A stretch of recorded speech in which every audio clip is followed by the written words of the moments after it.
আপনারা দেখেন সেই সাদ্দাম বাগেরহাটের ছেলেটাকে গ্রেপ্তার করে নিয়ে গেছে, বারবার তার জামিনের জন্য চেষ্টা করা হয়েছে। সে গ্রেপ্তার থাকা অবস্থাতে একটা শিশু সন্তান হয়েছে, যে শিশুটাকে সে দেখতেও পায়নি, এবং তাকে বাগেরহাটের জেলে রাখেনি। বাগেরহাটের জেলে রাখলে তো তার পরিবার তার সাথে দেখা করতে পারতো, অন্তত ওই শিশুটাকে তো কোলে নিতে পারতো, দেখতে পারতো। তাকে নিয়ে খুলনা জেলে রেখে দিয়েছে। তার জামিনের জন্য বারবার চেষ্টা করা হয়েছে, এমনকি জামিন দেবে বলে টাকাও খেয়েছে, তারপরেও জামিন দেয়নি। একবার জামিন হয়তো আরেকটা মামলা দেয়।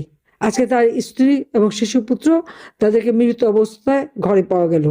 দেখা গেল ফ্লোরে শিশুটা মৃত পড়ে আছে, ছোট্ট একটা কচি শিশু। তার মৃত্যুর জন্য দায়ী কে?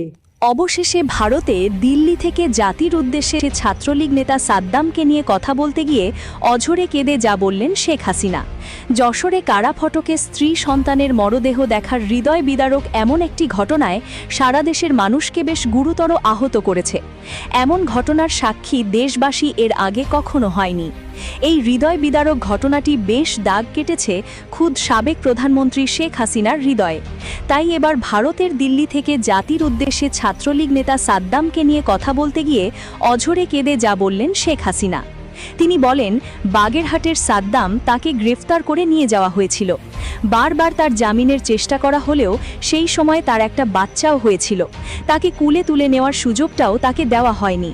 বারবার তার কাছ থেকে টাকা খেয়েও জামিন না দিয়ে উল্টো তাকে অন্য মামলা দিয়ে গ্রেফতার দেখানো হয়। আজ তার স্ত্রী বাচ্চাকে ঘরে মৃত অবস্থায় পাওয়া গেল। তখন স্ত্রী বাচ্চা হারানো একজন মানুষের কী অবস্থা হতে পারে ভাবুন। তার স্ত্রী সন্তানের শেষ অন্তিম সময়ে তাকে 2 হাত ভরে মাটি দেওয়ার জন্য তাকে সেই সুযোগটা পর্যন্ত দেওয়া হয়নি। তখন শেখ হাসিনা কান্না মাখা কণ্ঠে বলেন, চিন্তা করে দেখুন, একটা জীবন্ত মানুষকে কারা ফটকে দেখতে আসতে হলো 2টি মৃত মানুষ। এই দায় কিভাবে এড়াতে পারে ইউনূস? সারা দেশের মানুষ আজ জিম্মি হয়ে আছে এই ক্ষমতালোভী ইউনূসের কাছে। একদিন তাকেও এই বিচারের কাঠগড়ায় দাঁড়াতে হবে, সেই দিনটি আর বেশি দূরে